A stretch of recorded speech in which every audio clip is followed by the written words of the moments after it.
स्वागत है आप सभी का लर्न एंड फन पे, जहाँ पे टीचर्स आपको दिल और दिमाग दोनों से पढ़ाते हैं। और फाइनली आज हम मोशन इन अ प्लेन के लास्ट लेक्चर के लिए मिले हैं, लेक्चर नंबर 4 के लिए। और लास्ट क्लास अगर आपको याद हो तो हमने मोशन इन अ प्लेन में बात की थी कि मोशन इन अ प्लेन क्या होता है एक्चुअली। यानी हर इक्वेशन को हमने एक प्लेन में डिवाइड कर दिया था, एक्स एक्सेस वाई एक्सेस ऐसे करके डिवाइड कर दिया था। सारे फॉर्मूले हमारे पास अलग अलग प्लेन में आ गए थे। आज का जो काम है हमारा बहुत ही ज़्यादा इम्पॉर्टेंट, ईजी और एग्जाम पॉइंट ऑफ व्यू से आप कह सकते हैं डेरिवेशंस के लिए काफ़ी इंपॉर्टेंट है। आप थंबनेल से, हेडिंग से, कैप्शन समझ गए होंगे कि आज हम प्रोजेक्टाइल मोशन के डेरिवेशंस करने वाले हैं, time of flight, maximum height, horizontal range के बारे में। लेकिन लास्ट लेक्चर का एक बारी अगर हम ओवरव्यू ले लें तो हमने बात की थी लास्ट लेक्चर में कि प्रोजेक्टाइल मोशन होता क्या है। लास्ट लेक्चर में जाते जाते हमने बात की थी कि प्रोजेक्टाइल मोशन क्या चीज़ है, क्या होता है। तो हमने कहा था कि अगर हम किसी भी चीज़ को एक सर्टन एंगल पे हॉरिजॉन्टल के साथ फेंकते हैं, ये एक्स एक्सिस है, ये वाई एक्सिस है। लेकिन अगर हम किसी भी चीज़ को एक सर्टन इनिशियल वेलोसिटी दे के उसे एक एंगल पे फेंकते हैं, एक थीटा एंगल दे के, तो उसको हम लोग प्रोजेक्टाइल मोशन बोलते हैं, जब ऑब्जेक्ट पैराबोलिक पाथ जो है वो कवर करता है। अब इस पैराबोलिक पाथ में अगर हम लोग बात करें तो ये जो u है इसके मैं दो कंपोनेंट क्रिएट कर सकता हूँ। यहाँ पे अब मैं ना कुछ चीज़ें लिखूंगा इस ग्राफ के नीचे जो हमें हर एक डेरिवेशन में काम आएगी। हम हर एक derivation, time of flight, maximum height, horizontal range में बताऊंगा अभी ये क्या होते हैं, लेकिन इनकी डेरिवेशन में ये चीज़ें काम आएंगी, ध्यान रखिएगा। तो ये जो u है, ये जो इनिशियल वेलोसिटी से मैंने इसको फेंका, इसके दो कंपोनेंट्स हम लोग यहाँ पे बनाएंगे। तो एक कंपोनेंट हो जाएगा this which is u x and this which is u y. अब याद करो जब हम triangle law of vector addition के डेरिवेशन कर रहे थे तो एक वेक्टर के नीचे वाले को हमने कॉस थीटा प्रूफ किया था और सामने वाले को साइन थीटा। इसको अब आप एक फैक्ट बना सकते हैं, इसको आप एक आप कह सकते हैं एक रूल बना सकते हैं। आपको बार बार डिराइव करने की जरूरत नहीं है। एक वेक्टर को दो हिस्से में तोड़ा जा सकता है, जो थीटा के साथ वाला होता है वो हमेशा कॉस होता है। ये हमने triangle law of vector addition में प्रूफ किया था, रफ में जाके साइड में कॉस थीटा और साइन थीटा। लेकिन बार बार आप प्रूव नहीं करोगे, वो एक बार कर लिया। अब आप सीधा लिख सकते हो कि थीटा के साथ वाला जो कंपोनेंट है, जो यू एक्स है, वो you sine theta, you cos theta है। थीटा के साथ वाला हमेशा कॉस होता है, तो यू कॉस थीटा है। और ऐसे ही जो यू वाई है, ये हमारे पास यू साइन थीटा है। ठीक है जी। अब अगर हम लोग बात करें एक्सेलरेशन की, तो याद करेंगे प्रोजेक्टाइल मोशन में सिर्फ y डायरेक्शन में आपको एक्सेलरेशन मिलेगा, विच इज प्लस माइनस जी। ऊपर जाते वक्त माइनस जी, नीचे आते वक्त प्लस जी, लेकिन प्लस माइनस जी यानी कि एक्सेलरेशन ड्यू टू ग्रेविटी। लेकिन अगर हम लोग बात करें x डायरेक्शन में, तो आप सबको पता है अगर फोर्स नहीं है तो एक्सेलरेशन नहीं है। तो x डायरेक्शन में कोई फोर्स नहीं, आपने बस फेंका। अब ना हवा की रेजिस्टेंस है, ना कोई और ड्रैग है, कोई भी फ्रिक्शन, कुछ भी एयर रेजिस्टेंस, कुछ भी मैनुअल फोर्स नहीं है, तो एक्सेलरेशन जीरो हमारे पास यहाँ पे रहेगा। ठीक है ना, ये मेन बात है। ऑल दो अगर x डायरेक्शन में एक्सेलरेशन ही नहीं है तो उसकी इनिशियल वेलोसिटी और उसकी फाइनल वेलोसिटी सेम हो जाएगी। अगर x डायरेक्शन में एक्सेलरेशन ही नहीं है तो उसकी इनिशियल वेलोसिटी और उसकी फाइनल वेलोसिटी सेम हो जाएगी। तो ये 5 बातें अगर आप याद रखें तो आप समझें कि हमारा प्रोजेक्टाइल मोशन खत्म ही हो गया, क्योंकि इन 5 चीज़ों से ही पूरा प्रोजेक्टाइल मोशन बना है। अब एक प्रोजेक्टाइल मोशन में हमें क्या क्या चीज़ें प्रूफ करनी होती हैं? 4 चीज़ें। सबसे पहले हमें शो करना होता है कि जो प्रोजेक्टाइल मोशन होता है वो हमेशा पैराबोलिक पाथ कवर करता है, पहली चीज़। दूसरी चीज़ हमें शो करना है कि प्रोजेक्टाइल मोशन में टाइम ऑफ फ्लाइट क्या होता है, यानी कि जो ऑब्जेक्ट को हमने थ्रो किया है वो कितनी देर के लिए हवा में रहेगा। तीसरी चीज़ हमें प्रूफ करनी होती है उसकी मैक्सिमम हाइट कितनी होती है ज़मीन से। और चौथी चीज़ हमें प्रूफ करनी होती है उसकी हॉरिजॉन्टल रेंज, वो कितना दूर जाके गिरा। लेकिन सबसे पहले हम लोग प्रूफ करेंगे प्रोजेक्टाइल का जो मोशन है वो पैराबोलिक होता है, पाथ जो पैराबोलिक होता है। लेकिन इससे पहले शायद आपको पता होना चाहिए मैथ्स का एक नियम, जिनके पास मैथ्स नहीं है उनको बता दूं। अगर x is the function of y square हो जाए या y is the function of x square हो जाए, यानी x का कोई फॉर्मूला हो और उसमें y स्क्वायर आ रहा हो, या y का कोई फॉर्मूला उसमें x स्क्वायर आ रहा हो, तो इसको हम बोलते हैं स्क्वायर फंक्शन।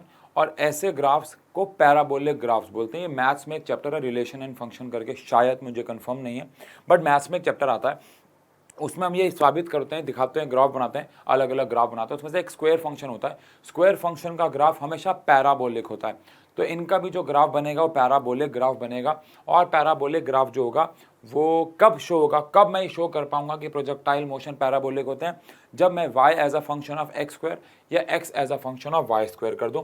तो सबसे पहला हमारा जो डेरिवेशन है वो यही है, पाथ ऑफ प्रोजेक्टाइल। यकीन मानिएगा इसके ऊपर एग्जाम में कोई न्यूमेरिकल नहीं आता है, पाथ ऑफ प्रोजेक्टाइल के ऊपर। हाँ, time of flight, maximum height, horizontal range के ऊपर तो आते हैं।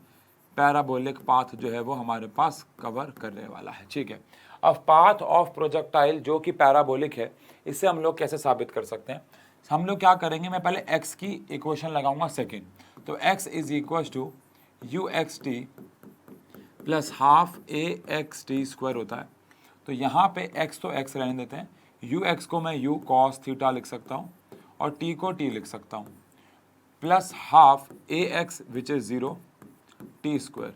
तो इस हिसाब से x is equal to u cos theta t आ गया, और यहाँ से t की वैल्यू आ गई x अपॉन में u कॉस थीटा। यहाँ से t की वैल्यू आ गई x अपॉन में u cos theta. I hope आपको पता हो कि जो x जो टाइम होता है वो x एक्सिस और y एक्सिस दोनों में सेम रहता है। अब मैं यहाँ पे y एक्सिस की इक्वेशन लगा के उसमें टाइम पुट कर दूंगा। Also y is equal to u y t plus half a y t square. अब y क्या है हमें फिलहाल अभी तो ये सारे वेरिएबल्स हैं। यू वाई हमें पता है क्या है, यू साइन थीटा, और t की जगह मैं प्रूफ कर चुका हूं x अपॉन में u cos theta plus half a y हमारे पास है प्लस माइनस जी, ऊपर जाते वक्त माइनस जी होता है, नीचे आते वक्त प्लस जी। अभी फिलहाल हम ना ऊपर जा रहे हैं ना नीचे, जनरल इक्वेशन बना रहे हैं। और t यहाँ पे फिर से आ गया x अपॉन में u cos थीटा का स्क्वायर। अगर मैं इसको थोड़ा बहुत सिंप्लीफाई कर दूं तो मेरे पास y इज इक्वल टू, अगर आप ध्यान दें तो यहाँ पे u से u cancel, sine theta upon cos theta, tan theta हो जाएगा। तो ये आ जाएगा x tan theta plus minus, यहाँ से हमारे पास प्लस माइनस आ जाएगा, ये हमारे पास आ जाएगा जी एक्स स्क्वायर अपॉन में two, g x square upon में two u square cos square theta, u square cos square theta, ये हमारे पास आंसर आ जाएगा। अब अगर आप ध्यान से इस पूरी इक्वेशन को देखें तो यहाँ पे जो y है वो फंक्शन ऑफ एक्स स्क्वायर है। अगर आप बहुत ध्यान से यहाँ पे इक्वेशन को देखें तो y as a function of यहाँ पे क्या हो गया, एक्स स्क्वायर हो गया। तो as y is a function of x square आ गया है। अगर आप देखें ध्यान से, y is the function of x square आ गया है। अगर आप ध्यान से देखें यहाँ पे एक्स स्क्वायर आ रहा है, y is the function of x square, so path of projectile is parabolic. तो जो प्रोजेक्टाइल का पाथ है वो पैराबोलिक है, यानी पैराबोलिक पाथ प्रोजेक्टाइल का यहाँ पे बन रहा है। तो इस छोटी सी डेरिवेशन से हम यहाँ पे ये साबित कर सकते हैं कि जो प्रोजेक्टाइल मोशन होता है उनका जो ग्राफ होता है वो पैराबोलिक होता है। ठीक है ना, ठीक है ना? हाँ जी, हाँ जी, हाँ जी। अब अगर हम लोग यहाँ पे बात करें टाइम ऑफ फ्लाइट की, अगर हम लोग यहाँ पे बात करें टाइम ऑफ फ्लाइट, तो पहले तो समझते हैं कि टाइम ऑफ फ्लाइट होता क्या है। टाइम ऑफ फ्लाइट को पहली बात तो हम कैपिटल टी से रिप्रेजेंट करते हैं, लेकिन ये होता क्या है? टाइम ऑफ फ्लाइट क्या चीज़ है?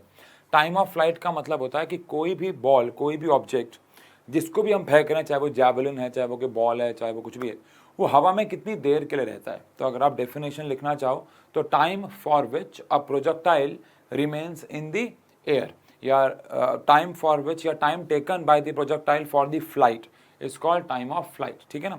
अब टाइम ऑफ फ्लाइट को हम कैपिटल टी से रिप्रेजेंट कर रहे हैं। बेसिकली हमें ये निकालना है कि एक प्रोजेक्टाइल को अगर हमने यहाँ से फेंका तो वो यहाँ से यहाँ कितनी देर में आता है, इसको हम प्रोजेक्टाइल का टाइम ऑफ फ्लाइट कहते हैं। अच्छा, अब ये बात ध्यान रखनी है कि जो टाइम ऑफ फ्लाइट है उसको हम दो हिस्सों में बांट सकते हैं। एक है time of ascent plus time of descent, यानी कि ऊपर जाने का टाइम और नीचे आने का टाइम। तो टाइम ऑफ फ्लाइट को ऊपर जाने का टाइम यानी कि TA प्लस नीचे आने का टाइम यानी कि TD में हम डिवाइड कर सकते हैं। अब आप मुझे बताइए, ऊपर जाने का टाइम का मतलब है यहाँ से यहाँ तक जाना, और नीचे आने का टाइम का मतलब है यहाँ से यहाँ तक आना। अब आप सब इतने समझदार तो हैं, अकल लगा सकते हैं, इक्वेशन ऑफ मोशन लगा सकते हैं, कुछ भी लगा सकते हैं कि टाइम ऑफ एसेंट और टाइम ऑफ डिसेंट एक दूसरे से बराबर होंगे, है ना। Time of ascent time of descent के बराबर होंगे, लेकिन टाइम ऑफ एसेंट और टाइम ऑफ डिसेंट एक दूसरे के बराबर होंगे। अगर टाइम ऑफ एसेंट और टाइम ऑफ डिसेंट एक दूसरे के बराबर हैं तो हम ऐसा कह सकते हैं कि जो टाइम ऑफ फ्लाइट है वो 2 इंटू में टाइम ऑफ एसेंट है। तो अभी थोड़ी देर पहले हमारा मकसद टाइम ऑफ फ्लाइट निकालना था, लेकिन अब हमारा मकसद टाइम ऑफ एसेंट निकालना हो गया और उसको हम 2 से मल्टीप्लाई कर देंगे, ठीक है। अब मैं आपसे एक सवाल पूछता हूँ, एक एक्चुअली क्वेश्चन है। हमारे पास 6 इक्वेशंस हैं, 3 इक्वेशन x एक्सेस और 3 इक्वेशन y एक्सेस। आप मतलब वही फर्स्ट सेकंड थर्ड इक्वेशन। अब आप सोच समझ के अगर लगाओ, आपको भले 30 सेकंड का टाइम दे देता हूँ कि हम यहाँ पे कौन सी इक्वेशन उन 6 में से लगाएं कि टाइम ऑफ एसेंट आ जाए। हो सकता है इस बार आप इसका आंसर ना दे पाओ, फिर मैं आपको समझाऊंगा कि मैंने ये वाली इक्वेशन क्यों चुनी, क्योंकि अगली बार, क्योंकि अभी हमें हॉरिजॉन्टल रेंज और मैक्सिमम हाइट भी निकालनी है, तो वो आंसर तुम लोग देने वाले हो, ठीक है ना। वो आंसर तुम लोग देने वाले हो, बट इसमें ट्राई करो कि इन 6 इक्वेशन में से कौन सी इक्वेशन मैं लगाऊं। 6 इक्वेशन आप पिछले वाले जो नोट्स आपने लिखे होंगे, लिखे तो होने चाहिए, तो वो 6 इक्वेशन जो आपने सामने आप खोल लो और देखो कि टाइम ऑफ एसेंट निकालने के लिए मैं कौन सी 2 इक्वेशन जो है वो यहाँ पे, कौन सी एक इक्वेशन यहाँ पे मैं लगाऊंगा। सोच के बताओ जल्दी से। आई होप सोच लिया हो। 6 इक्वेशन में से कौन सी इक्वेशन आप लगाना चाहोगे। एक्चुअली यार इसका ना रबर ये निकल रहा है बार बार, तो इसको मैं फिक्स कर लूँ, वही मैं फिक्स कर रहा था उधर, इसलिए मैंने तुम्हें एक्चुअली ये क्वेश्चन दे दिया तब तक। हाँ ये ना निकल जाता है, इसको फिक्स करना पड़ेगा, दूसरा लेना पड़ेगा ये। चलो ठीक है। हाँ मैं ये कह रहा था यार कि जो हमारे पास 6 क्वेश्चन में से कौन सी क्वेश्चन लगाएं कि टाइम ऑफ एसेंट आ जाए। तो आई होप आप लोगों ने दिमाग लगा के, बहुत ज़्यादा तो दिमाग तो नहीं लगाना था इसमें, लेकिन दिमाग लगा के आपने शायद बात की हो कि हमें यहाँ पे फर्स्ट इक्वेशन लगानी है, और वो भी y एक्सिस में। कैसे, मैं आपको समझाता हूँ। अगर मैं यहाँ पे फर्स्ट इक्वेशन लगाता हूँ y एक्सिस में, जो कि होती है vy is equal to uy plus AYT, तो इससे आप टाइम ऑफ एसेंट निकाल सकते हो। कैसे आप समझते हैं। vy क्या है, vy है फाइनल वेलोसिटी y डायरेक्शन में। तो जब, अच्छा टाइम ऑफ एसेंट अगर मान लो मैं निकालना चाहता हूँ, मान लो मैं यहाँ पे t की जगह टाइम ऑफ एसेंट रख दूँ, तो टाइम ऑफ एसेंट का मतलब है यहाँ से यहाँ जाना। तो जब मैं यहाँ पहुँचूंगा तो मैक्सिमम हाइट पर जाके वेलोसिटी क्या हो जाती है, 0। इनिशियल वेलोसिटी क्या है, u साइन थीटा। ऊपर जाते वक्त एक y क्या है, g। तो टाइम है टाइम ऑफ एसेंट। तो लो जी, अब आप मुझे बताओ मैं कौन सी और इक्वेशन लगाऊं कि मुझे टाइम ऑफ फ्लाइट आता है। सेकंड इक्वेशन तो भूल ही जाओ, क्योंकि उसमें x और y आता है और वो अभी आपके पास है नहीं। थर्ड इक्वेशन में अगर हम देखें तो हमारे पास अगेन s आता है, यानी x और y। तो थर्ड इक्वेशन और सेकंड इक्वेशन लगा नहीं सकते। फर्स्ट में x और y में आप x वाले कैसे लगाओगे, उसमें ax 0 हो जाएगा और टाइम तो हट ही जाएगा। तो अल्टीमेटली दी ऑप्शन जो हमारे पास बचता है वो फर्स्ट इक्वेशन बचता है इन y डायरेक्शन, ठीक है। अब इस हिसाब से अगर बात करें तो ये हमारे पास 0। अब इसको अगर मैं इधर ले जाऊं तो minus u sine theta is equal to minus GTA आ जाता है, समझते हो। अब माइनस से माइनस कैंसिल हो जाएगा, तो टाइम ऑफ फ्लाइट आ जाएगा u sine theta by g। ये हमारे पास टाइम ऑफ एसेंट आ जाएगा, टाइम ऑफ फ्लाइट नहीं, टाइम ऑफ एसेंट आ जाएगा u sine theta by g। अच्छा अब टाइम ऑफ एसेंट आ गया, तो टाइम ऑफ फ्लाइट कैसे निकालें, अरे दुगना ही तो करना है। तो यहाँ से टाइम ऑफ फ्लाइट जो कि 2 इंटू में टाइम ऑफ एसेंट था वो आ गया 2u sine theta by g। यहाँ पे थीटा क्या है, कितने एंगल से आपने उसे फेंका है हॉरिजॉन्टल के साथ। यहाँ पे u क्या है, इनिशियल वेलोसिटी है, और यहाँ पे g क्या है, एक्सेलरेशन ड्यू टू ग्रेविटी है। तो इसका मतलब है आपका ऑब्जेक्ट कितना समय तक हवा में रहेगा, ये 3 चीज़ों पे डिपेंड करता है। पहला, आपने उसे कितनी इनिशियल वेलोसिटी दी है, दूसरा आपने उसे कितने एंगल पे फेंका है, और तीसरा उस जगह पे जी की वैल्यू क्या है। अब अर्थ पे रहते हुए हम 9.80 लेते हैं, तो बेसिकली फिर ये 2 ही चीज़ों पर डिपेंड कर गया। मून पे जाओ तो जी कम हो जाता है, पता है ना, तो वो अलग बात है। लेकिन आप तो धरती पे ही हो अभी फिलहाल, तो जी को थोड़ी देर के लिए अगर हम कांस्टेंट मान लें तो फिर ये दो चीज़ों पे डिपेंड कर गया, यू और थीटा पे। समझ गए ना? ठीक है, अब हम लोग बात करने वाले हैं इसके बाद horizontal range.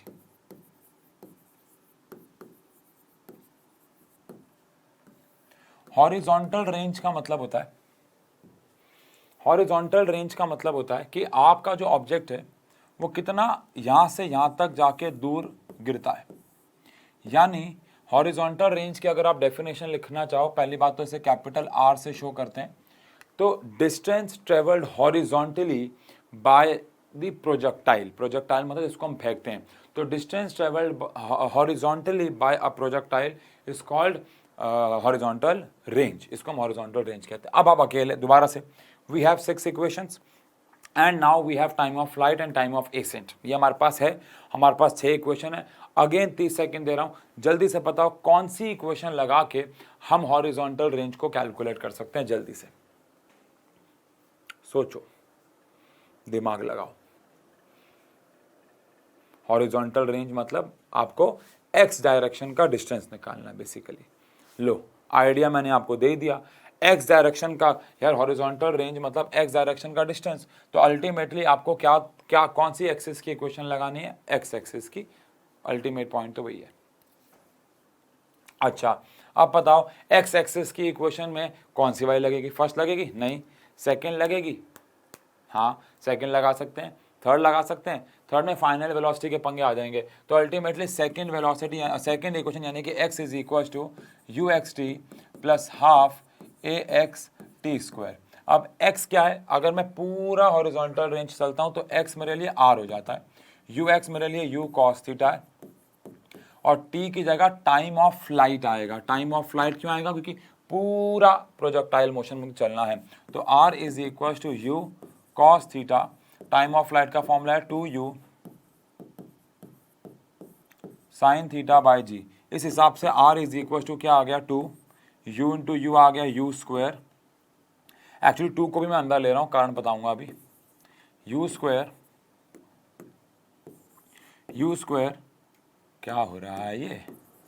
u square 2 sine theta cos theta by g. तो r is equal to u square 2 sine theta cos theta हो गया। अब 2 साइन थीटा कॉस थीटा को मैं क्या बोल सकता हूं? Sign 2 theta. आई होप आपको पता है, एक फॉर्मूला होता है मैथ्स का। तो यहां पे आ गया u square sine 2 theta by g. ये हमारे पास हॉरिजॉन्टल रेंज का फॉर्मूला आ गया। अगर नहीं पता तो मैं बता दूं, 2 साइन थीटा कॉस थीटा का मैथ्स में एक फॉर्मूला है sine 2 theta. 2 sine theta cos theta का फॉर्मूला है साइन 2 थीटा। तो इस हिसाब से हम यहाँ पे बात कर सकते हैं, यानी हॉरिजॉन्टल रेंज हमारे पास आ जाएगी u square sine 2 theta by g. तो इस हिसाब से अगर हम लोग बात करें, इस हिसाब से अगर हम लोग बात करें तो हमारे पास अगेन हॉरिजॉन्टल रेंज जो है वो इनिशियल वेलोसिटी और एंगल पर डिपेंड कर रही है। तो टाइम ऑफ फ्लाइट और हॉरिजॉन्टल रेंज दोनों सेम चीज़ों पर डिपेंड कर रहे हैं। इनिशियल वेलोसिटी कितने से फेंका और वहाँ पे थीटा आपका क्या रहा। अब यहाँ पे एक बात और ध्यान रखिएगा, नोट का पॉइंट है एग्जाम पॉइंट ऑफ व्यू के लिए, कि मैं कितने एंगल पे फेंकूं किसी को। अगर मैं थीटा 45 डिग्री रखता हूँ, अगर मैं थीटा को 45 डिग्री रखता हूँ तो हॉरिजॉन्टल रेंज मैक्सिमम होती है। मतलब अगर मुझे किसी भी चीज़ को मैक्सिमम दूरी पे फेंकना है, अगर मुझे किसी भी चीज़ को मैक्सिमम दूरी पे फेंकना है तो वो जो एंगल होना चाहिए वो कितना होना चाहिए? तो आंसर है 45 डिग्री। अब आप मुझे बताओ, सब नीरज चोपड़ा जी को जानते हैं। नीरज चोपड़ा जी ने हमारे यहाँ पे जेवलिन थ्रो में गोल्ड मेडल जीता और अब वो और मेडल जीतते जा रहे हैं, लाइन लगा दी है। बट आप मुझे बताएं, जब जेवलिन थ्रो की ट्रेनिंग दी जाती होगी, मतलब मैं श्योर तो नहीं हूँ लेकिन एक कॉमन सेंस की बात है, जब जेवलिन थ्रो की ट्रेनिंग दी जाती होगी, क्या आप मुझे बताएं कि जेवलिन थ्रो सिर्फ ताकत का खेल है? सिर्फ ताकत का खेल है? नहीं। अगर ये सिर्फ ताकत का खेल होता तो world strongest man javelin throw को सबसे दूर फेंकता। तो ये खेल सिर्फ ताकत का तो नहीं है, ताकत के साथ साथ टेक्निक का भी है। ताकत में इंक्लूड हो जाती है इनिशियल वेलोसिटी, जितनी ज़्यादा ताकत उतनी ज़्यादा इनिशियल वेलोसिटी, वहाँ पे भी टेक्निक भी आती है। बट एक ऐसे टेक्निक से फेंका जाए कि अगर थीटा हम 45 डिग्री या उसके आसपास रख सकें तो मैं भी यहाँ पे शो करूंगा कि मैक्स जो हॉरिजॉन्टल रेंज है वो मैक्सिमम होगी। तो यानी जैवलिन थ्रो या जितने भी थ्रो वाले गेम होते होंगे वहाँ पे शायद उनके कोच उनको ट्रेनिंग देते हैं इस प्रकार से कि वो जैवलिन को 45 डिग्री पे थ्रो करें जिससे हॉरिजॉन्टल रेंज मैक्सिमम हो जाएगी। कैसे, आओ समझें। R is equal to u square sine 2 theta, theta की जगह अगर मैं 45 डिग्री रख देता हूं बाय जी, तो R is equal to u square sine 90 degree आ जाएगा यहाँ बाय जी। अब साइन 90 की वैल्यू क्या होती है 1, तो R is equal to u square by g आ जाएगा विच इज मैक्सिमम। क्यों? क्योंकि साइन 90 पे मैक्सिमम होता है, साइन 90 इज 1, साइन की वैल्यू 1 से ऊपर नहीं जाती है तो वो मैक्सिमम हो गया। इसका मतलब अगर मैं किसी भी चीज़ को 45 डिग्री पे थ्रो करूंगा तो वो मैक्सिमम दूरी पे जाके गिरेगी। इसका मतलब मैक्सिमम हॉरिजॉन्टल रेंज किसी भी चीज़ पे अगर आपको देनी, आप चाहते हो कोई भी चीज़ मैक्सिमम दूरी पे जाके गिरे, तो थीटा कितना रखना है 45 डिग्रीज। डन है, डन, ओके ठीक है। अब हमारे प्रोजेक्टाइल मोशन में आखिरी चीज़ रहती है मैक्सिमम हाइट, कि कोई भी ऑब्जेक्ट मैक्सिमम कितना ऊपर जाएगा। मैक्सिमम हाइट, इसकी तो डेफिनेशन भी मेरे को लगता नहीं है लिखने की ज़रूरत है, इसका नाम ही इसकी डेफिनेशन है बच्चों, मैक्सिमम हाइट। यानी हमारा प्रोजेक्टाइल कितना मैक्सिमम दूरी पे जाएगा। ये जो आप हाइट देख रहे हो this is maximum height, this is h, कितना वो ऊपर जाएगा। अब अकल लगाओ यार, अब तो आपको बताना ही पड़ेगा, मैं नहीं बता रहा। मैक्सिमम हाइट निकालने के लिए सबसे पहले तो बताओ x एक्सिस की इक्वेशंस लगाएंगे या y एक्सिस की। मैं नहीं बता रहा, तुम बताओगे कि अगर हमें हॉरिजॉन्टल रेंज निकालनी थी तो हमने x की लगाई, अब हाइट निकालनी है तो x की लगाएंगे या y की लगाएंगे। ठीक है, ठीक है, ठीक है, ठीक है, ठीक है, ठीक है। आंसर है यहाँ पे जो इक्वेशन लगाई जाएगी वो ऑब्वियसली बात है y की लगाई जाएगी। y की में हमारे पास यहाँ पे अब दो ऑप्शंस हैं। हम चाहें तो फर्स्ट इक्वेशन भी लगा सकते हैं, नहीं लगा सकते क्योंकि फर्स्ट में डिस्प्लेसमेंट नहीं आता। हम चाहे तो सेकंड भी लगा सकते हैं और हम चाहे तो थर्ड भी लगा सकते हैं, ठीक है ना। तो हम थर्ड इक्वेशन लगा लेते हैं, वी वाई का स्क्वायर माइनस यू वाई का square is equal to 2ay लगा सकते हैं ना मैक्सिमम हाइट के लिए। यस, मैक्सिमम हाइट पे जाके फिर से फाइनल वेलोसिटी 0 हो जाएगी। इनिशियल वेलोसिटी है u sine theta y direction की का स्क्वायर इज इक्वल टू 2, ये है माइनस u के ऊपर जा रहे हैं और मैक्सिमम हाइट के लिए h आ गया। तो यहाँ से हमारे पास आ गया minus u square sine square theta is equal to, यहाँ पे आ गया 2gh, माइनस से माइनस कैंसिल हो गया तो h is equal to u square sine square theta by 2g। अब अगर आप दिमाग लगाएं, अगेन हमारी जो मैक्सिमम हाइट है वो भी दो ही चीज़ों पे डिपेंड कर रही है, एक है u और एक है थीटा। तो कुल मिला के हमारा जो प्रोजेक्टाइल मोशन है उसमें हर एक पैरामीटर, चाहे वो टाइम ऑफ फ्लाइट हो, चाहे वो हॉरिजॉन्टल रेंज हो, चाहे वो मैक्सिमम हाइट हो, वो सब के सब सेम चीज़ों पे डिपेंड कर रहे हैं जो कि हैं दो। एक है कितने एंगल पे आप उसे फेंक रहे हो और दूसरा है कितने थीटा एंगल तो सेम हो गया। एक तो कितने एंगल पे आप उसे फेंक रहे हो और दूसरा उसकी इनिशियल वेलोसिटी आप क्या दे रहे हो। डन। तो यहाँ पे हमारा प्रोजेक्टाइल मोशन जो है वो ख़त्म होता है। इसकी डेरिवेशंस भी आपको एग्जाम में मिलती हैं दबा के, और इसके न्यूमेरिकल्स भी आपको एग्जाम में मिलेंगे दबा के, ठीक है ना। आप बोलो तो एक लेक्चर मैं इसके थोड़े बहुत न्यूमेरिकल्स के लिए ले लूँ, क्योंकि इसके न्यूमेरिकल्स को लेकर ना बच्चे बहुत कंफ्यूज। अब जैसे मोशन इन स्ट्रेट लाइन है, वहाँ तो वही distance, displacement, average speed, average velocity के ऊपर क्वेश्चन आते हैं। आप मुझे कमेंट सेक्शन में बताना कि अगला लेक्चर जो मैं लूँ वो मैं इसके न्यूमेरिकल्स के ऊपर ले लूँ, आप कहो तो, और अगर आप कहो तो मैं अगला चैप्टर शुरू करा दूँ न्यूमेरिकल्स एग्ज़ाम के टाइम पे कर लें। ये आप बता देना मुझे, ठीक है ना, ये आप देख के बता दो मुझे, कमेंट सेक्शन में बता देना और उसके हिसाब से अगला लेक्चर मैं रिकॉर्ड कर लूँगा, ठीक है। लेकिन अब हम अगर आगे बढ़ें तो एक छोटा सा टॉपिक हमारे पास रहता है और वो रहता है सर्कुलर मोशन। अब सर्कुलर मोशन जो है वो क्या है आप सब जानते हैं। जब एक ऑब्जेक्ट सर्कुलर पाथ में घूमता है, जब भी एक बहुत ज़्यादा, इसमें ज़्यादा मेहनत नहीं करनी हमें, जब भी एक ऑब्जेक्ट एक सर्कुलर पाथ में घूमता है तो उसको हम सर्कुलर मोशन बोलते हैं। लेकिन जब भी एक ऑब्जेक्ट सर्कुलर पाथ में घूमता है तो यहाँ पे बस आपको एक बात ध्यान रखनी है कि अभी तक हम लोग ऐसे बोलते थे कि एक ऑब्जेक्ट में डिस्टेंस चला, डिस्प्लेसमेंट चला, लेकिन जब एक ऑब्जेक्ट सर्कुलर पाथ में घूमता है, ए से मान लो बी जा रहा है, तो अब उसका ये रेडियस है, तो अब वो डिस्टेंस के साथ साथ एंगुलर डिस्टेंस भी चलता है। ये थीटा को हम लोग बोलते हैं एंगुलर डिस्टेंस। यानी अभी तक हमारे पास एक ऐसे हुआ करता था डिस्प्लेसमेंट, है ना, लेकिन अब हमारे पास डिस्प्लेसमेंट के साथ साथ एंगुलर डिस्प्लेसमेंट नाम की चीज़ भी आ जाएगी। एक तो हमारे पास हुआ करता था डिस्प्लेसमेंट, लेकिन अब हमारे पास डिस्प्लेसमेंट के साथ साथ एक नया वर्ड ऐड हो जाएगा जिसको हम लोग बोलते हैं एंगुलर डिस्प्लेसमेंट। एंगुलर डिस्प्लेसमेंट मतलब वो कितना एंगल जो है वो कवर कर रहा है। ऐसे ही अभी तक हमारे पास हुआ करता था, अच्छा इसकी एसआई यूनिट रेडियन, है ना, इसकी एसआई यूनिट रेडियन। ऐसे ही अभी तक हमारे पास हुआ करता था वेलोसिटी, लेकिन अब हमारे पास एक नया टर्म आएगा, ओमेगा से रिप्रेजेंट करेंगे, जिसको हम बोलेंगे एंगुलर वेलोसिटी। वेलोसिटी क्या हुआ करता था भाई? वेलोसिटी हुआ करता था डिस्प्लेसमेंट अपॉन में टाइम। तो एंगुलर वेलोसिटी क्या होता है? एंगुलर वेलोसिटी होता है एंगुलर डिस्प्लेसमेंट अपॉन में टाइम, या change in angular displacement upon time, हम लोग पढ़ चुके हैं, ये सब एक ही बात है, या फिर D theta by d T. ये होता है एंगुलर डिस्प्लेसमेंट अपॉन में टाइम। कितना नॉर्मल वेलोसिटी क्या होता था? डिस्प्लेसमेंट अपॉन टाइम, आपने कितना डिस्प्लेसमेंट कवर किया पर यूनिट टाइम। लेकिन एंगुलर वेलोसिटी क्या होता है? एंगुलर डिस्प्लेसमेंट अपॉन में टाइम। और इसकी अगर मैं एस आई यूनिट की बात करूं तो इसकी एस आई यूनिट होती है रेडियन पर सेकेंड।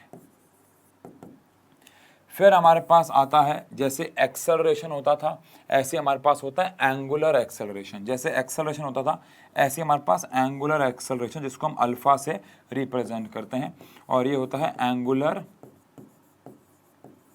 एक्सेलरेशन। ये होता है एंगुलर एक्सेलरेशन। और एंगुलर एक्सेलरेशन, अच्छा नॉर्मल एक्सेलरेशन क्या होता था बताओ? Change in velocity upon time. तो एंगुलर एक्सेलरेशन क्या होगा? Change in angular velocity upon में टाइम, जिसको मैं D omega by d T भी लिख सकता हूँ। और अगेन इसकी एस आई यूनिट क्या होगी? ओमेगा की है रेडियन पर सेकेंड, नीचे एक और टाइम है तो क्या आ जाएगा? रेडियन पर सेकेंड स्क्वायर। क्या आ जाएगा भाई? रेडियन पर सेकेंड स्क्वायर। तो यहाँ से तीन नई चीज़ें आ गई, नई नहीं है, बस रूप बदल गया है। पहले लीनियर था, अब इनमें एंगुलर ऐड हो गया है ना। अब जो लीनियर वेलोसिटीज़ हैं और जो एंगुलर वेलोसिटी है, जो लीनियर डिस्प्लेसमेंट और जो एंगुलर डिस्प्लेसमेंट है, इनमें रिलेशंस हैं कुछ, इनके अंदर कुछ फॉर्मूले हैं जिनको हम करेंगे। फिर 5 मिनट बात करेंगे सेंट्रीपिटल फोर्स के बारे में, और एक बहुत बढ़िया वीडियो साइंस एंड फन पे आने वाली है, सैटरडे को आएगी, शायद फ्राइडे को आएगी या सैटरडे को आएगी, कमिंग इसी वीक के फ्राइडे को आएगी शायद। बहुत ही कमाल की वीडियो है सेंट्रीपिटल एक्सेलरेशन, सेंट्रीपिटल फोर्स को समझने के लिए। क्लास के अंदर हमने उसमें बहुत रिस्क लेके, पहले मैं सोच रहा था कि वो मैं क्लास में करूँ ना करूँ, फिर क्लास में बहुत रिस्क लेके वो काम को हमने किया। चलो वो तो हम देखेंगे वीडियो, लेकिन यहाँ पे हम पहले बात कर लेते हैं कि जो थीटा होता है वो होता है, आपको शायद पता ही हो, आर्क अपॉन रेडियस, है ना। ये तो मैथ्स का दिया गया फॉर्मूला है। अब अगर कोई ऑब्जेक्ट ऐसे सर्कुलर मोशन में घूम रहा है तो ये उसका आर्क, यानी कि ये उसका डिस्प्लेसमेंट काइंड ऑफ हो जाएगा, और रेडियस तो आर है ही, तो ये हो जाएगा डिस्प्लेसमेंट अपॉन में रेडियस। तो यहाँ से हम कह सकते हैं कि जो लीनियर डिस्प्लेसमेंट है, या जो हमारा डिस्प्लेसमेंट होता है, वो थीटा इंटू में आर आ जाएगा। तो ये हमारा डिस्प्लेसमेंट और एंगुलर डिस्प्लेसमेंट में रिलेशन आ गया। ऐसे ही हम लीनियर वेलोसिटी और एंगुलर वेलोसिटी में भी रिलेशन निकाल सकते हैं। कैसे? v is equal to d x by d t होता है, ये तो हम पढ़ चुके हैं मोशन इन स्ट्रेट लाइन में। अब डी एक्स की जगह मैं क्या लिख सकता हूँ? आर थीटा, है ना भाई। और आर क्या है? रेडियस है, और रेडियस तो कांस्टेंट होता है, तो कांस्टेंट को हम बाहर ले सकते हैं। तो अंदर क्या बच जाएगा बताओ? अंदर बच जाएगा d theta by d t. अब d theta by d t क्या होता है? Omega. D theta by d t क्या होता है? ओमेगा। तो यहाँ से मेरे पास आ जाएगा d theta by d t की जगह मैं लिख दूंगा omega, d theta by d t की जगह मैं लिख दूंगा ओमेगा। तो v is equal to are omega, हमारे पास लीनियर वेलोसिटी और एंगुलर वेलोसिटी में रिलेशन आ जाएगा। तो लीनियर वेलोसिटी और एंगुलर वेलोसिटी में रिलेशन है। ऐसे ही हम लीनियर एक्सेलरेशन और एंगुलर एक्सेलरेशन में रिलेशन निकाल सकते हैं। कैसे? जैसे कि नॉर्मल वाला जो हमारा अभी तक का एक्सेलरेशन होता था, वो a is equal to d v by d t होता था, है ना। तो v की जगह मैं अब क्या लिख सकता हूँ? आर ओमेगा, और r जो है वो कांस्टेंट है, तो उसको बाहर ले लेते हैं। तो d omega by d t. अब d omega by d t क्या है, तो d omega by d t angular acceleration है, तो इसके जगह मैं एंगुलर एक्सेलरेशन लिख सकता हूँ। तो बेसिकली हमारे पास ये 3 फॉर्मूले आ जाते हैं जो न्यूमेरिकल्स में हमारी बहुत ज़्यादा क्या करेंगे, हेल्प। न्यूमेरिकल्स में ये हमारी काफ़ी मदद करने वाले हैं। एक बार आप इन डेरिवेशंस को देख लो, क्योंकि बहुत ईजी हैं, तो थोड़ा हो सकता है मैंने जल्दबाजी में निकाल दी हूँ, लेकिन एक बार आप इन्हें गो थ्रू करोगे तो ज़्यादा कुछ मिलेगा नहीं आपको इसके अंदर। देख लो आप एक बारी।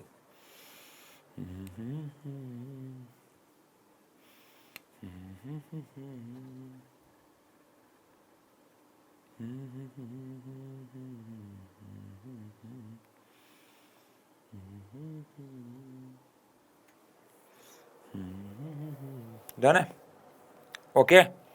अब यहाँ पे अगर हम बात को समझें तो एक टॉपिक आता है, बहुत छोटा सा टॉपिक है कि जब भी एक ऑब्जेक्ट सर्कुलर पाथ में घूमता है तो हमेशा सेंटर की तरफ एक फोर्स लगती है। उस फोर्स को हम लोग सेंट्रीपिटल फोर्स कहते हैं ना, ये तो हमने 9th में पढ़ा हुआ है। बस फर्क ये है कि हम इस साल इसका फॉर्मूला पढ़ने वाले हैं। सेंट्रीपिटल फोर्स यानी कि जब भी एक ऑब्जेक्ट सर्कुलर पाथ में घूमता है तो उस पर सेंटर की तरफ एक फोर्स लगती है जिसकी वजह से वो घूमता है। अब ये सेंट्रीपिटल फोर्स अलग अलग एजेंट्स लगाते हैं जैसे कि मान लो प्लैनेट्स घूम रहे हैं सन के आसपास सॉरी, प्लैनेट्स जो है वो घूम रहे हैं सन के आसपास, तो वहां पे ये फोर्स कौन लगाता है, ग्रेविटेशनल फोर्स। इलेक्ट्रॉन्स घूम रहे हैं न्यूक्लियस के आसपास, तो वहां पे ये फोर्स कौन लगाता है, इलेक्ट्रोस्टैटिक, उनके पॉजिटिव और नेगेटिव चार्ज के बीच की फोर्स। ऐसे ही मान लो धागा बांध के आप पत्थर को घुमा रहे हो, तो वहां पे धागे में जो टेंशन फोर्स होती है वो उसे घुमा रही है। तो अल्टीमेटली बहुत सारे किसी भी सर्कुलर मोशन में सेंटर की तरफ हमेशा एक फोर्स लगती है जिसको हम सेंट्रीपिटल फोर्स बोलते हैं। और ये अलग अलग केसेस में अलग अलग एजेंट्स प्रोवाइड करते हैं जो हम धीरे धीरे अपने जीवन में पढ़ेंगे। लेकिन सेंट्रीपिटल फोर्स क्या होती है, there is always a force towards the centre of the circular path, towards the centre, जो उसको सर्कुलर पाथ में घुमाती है, इसको सेंट्रीपिटल फोर्स बोलते हैं। और इसमें वेलोसिटी हमेशा टेंजेंशियल डायरेक्शन में रहती है। इसी के ऊपर वीडियो हमने बड़ी प्रॉपर वीडियो बनाई है, वो आप देखना साइंस एंड फन पे जाके, और आपको सेंट्रीपिटल फोर्स के बारे में बहुत अच्छी इन्फॉर्मेशन वहाँ पे मिलने वाली। बट सेंट्रीपिटल फोर्स का फॉर्मूला होता है mv²/r। सेंट्रीपिटल फोर्स, देखो फोर्स का फॉर्मूला मास इनटू एक्सेलरेशन तो होता ही है, लेकिन सेंट्रीपिटल फोर्स का फॉर्मूला होता है मास इनटू वेलोसिटी का square by r, where m is mass, v is उसकी वेलोसिटी, r इज रेडियस। तो अगर सेंट्रीपिटल फोर्स का फॉर्मूला, एक तो ये फॉर्मूला आ गया जिसके ऊपर न्यूमेरिकल आएंगे दबा के। अब जो फोर्स होती है उसका फॉर्मूला मास इनटू में एक्सेलरेशन भी होता है। अच्छा, सेंट्रीपिटल फोर्स की जो डेरिवेशन है इसके ऊपर बहुत कंट्रोवर्सी है। इसकी derivation system of particles and rotational motion में भी है, और इसकी डेरिवेशन इस चैप्टर में भी कई स्कूल में करा देते हैं। जैसे मैंने डॉट और क्रॉस प्रोडक्ट के बारे में बात की थी, तो डॉट और क्रॉस प्रोडक्ट को अगेन कई स्कूल वेक्टर्स में करा देते हैं, तो बहुत लड़ाई रहती है इस चैप्टर में, ठीक है ना। वो चलो हम बात कर लेंगे कभी फुर्सत में। बट मैं ये कह रहा हूँ कि इस चैप्टर में मैं तो हर साल इसको system of particle and rotational motion में कराता हूँ, because system of particle and rotational motion chapter को में हम रोटेशनल मोशन या सर्कुलर मोशन के बारे में इतना डिटेल में बात करते हैं कि वहाँ डेरिवेशन कुछ भी नहीं लगती है। बट ठीक है, इसका फॉर्मूला है mv²/r, लेकिन फोर्स का फॉर्मूला मास इनटू में एक्सेलरेशन भी होता है। ये तो हम लोग 9th से ही फॉर्मूला पढ़ते आ रहे हैं। तो अगर मैं दोनों को इक्वेट करता हूँ तो मेरे पास यहाँ पे ma is equal to mv²/r आ जाता है। m से m कैंसिल, तो a is equal to v²/r, यहाँ पे हमें फॉर्मूला मिल जाएगा। अब अगर मैं ऐसे बात करूँ तो मेरे पास एक्सेलरेशन, ये सेंट्रीपिटल एक्सेलरेशन है। सेंट्रीपिटल फोर्स से जो एक्सेलरेशन पैदा होता है उसको हम लोग क्या कहते हैं, सेंट्रीपिटल एक्सेलरेशन। सेंट्रीपिटल फोर्स से जो एक्सेलरेशन पैदा होता है उसे क्या बोलते हैं, सेंट्रीपिटल एक्सेलरेशन। ओके, अब ये जो सेंट्रीपिटल एक्सेलरेशन है जिसका फॉर्मूला हमारे पास v²/r आ गया है, इसको मैं एक थोड़ा सा ट्विस्ट और दे सकता हूं। कैसे, v is equal to r omega है, तो मैं v is equal to r omega, v की जगह मैं r ओमेगा डाल सकता हूं, और ऐसा करने पे मुझे r² omega square by r मिल जाएगा, एक आर से एक आर कैंसिल, तो आर ओमेगा स्क्वायर। तो ये हमारे पास ये और ये दोनों सेंट्रीपिटल एक्सेलरेशन के फॉर्मूले हैं। इन दोनों के ऊपर आपको न्यूमेरिकल एग्जाम में दबा के मिल जाएंगे। और फाइनली हमारा चैप्टर जो है समाप्त हो जाता है। अगेन मैंने आपको बोला कि अगर आप चाह रहे हो कि मैं इसके न्यूमेरिकल्स आपको पहले कराऊं अगला चैप्टर शुरू कराने से पहले, तो आप मुझे वो बता देना। आप कह रहे हो नहीं अगला चैप्टर शुरू करा दो क्योंकि पहले सिलेबस कराना है, पेपर पास आ रहे हैं, जो भी है वो आप मुझे बता दो, आप मालिक लोग हो, जैसा आप बोलोगे वैसा कर लेंगे। लेकिन कंसेप्ट इसके पहले पक्के करो यार। न्यूमेरिकल देखो होते रहेंगे, वो तो हम करेंगे ही, वो तो ऑब्वियस बात हम करेंगे, लेकिन कंसेप्ट अगर आपके पक्के नहीं है, स्ट्रांग नहीं है, तो न्यूमेरिकल मैं देखता हूँ कई बच्चे क्या करते हैं, सिर्फ फॉर्मूले याद कर लेते हैं, एक पेज पर लेके फॉर्मूला बुक खरीदते हैं, फॉर्मूले याद कर लेते हैं बिना किसी तथ्य के, बिना किसी कारण के, बस फॉर्मूले रट्टे मार लेते हैं। वो सस्टेन्ड बात थोड़ी ना है, वो लंबे समय तक थोड़ी ना चलती है, वो तो फिर आप भूल जाओगे फॉर्मूले। और न्यूमेरिकल में भी आपको पता ही नहीं, आपने फॉर्मूला पर रट्टे मार लिया, A C is equal to are omega, उसका आपको पता ही नहीं है कि ये सेंट्रीपिटल एक्सेलरेशन का फॉर्मूला है। ये सिर्फ तब लगेगा जब ऑब्जेक्ट सर्कुलर पाथ में है ना। पर आप फिर भी वही वाली बात है, तो कंसेप्ट पक्के नहीं है तो न्यूमेरिकल कैसे हो जाएंगे, हो नहीं सकते। ठीक है जी, तो मिलते हैं अगले लेक्चर में, चैप्टर हमारा समाप्त हो गया। Thank you so much.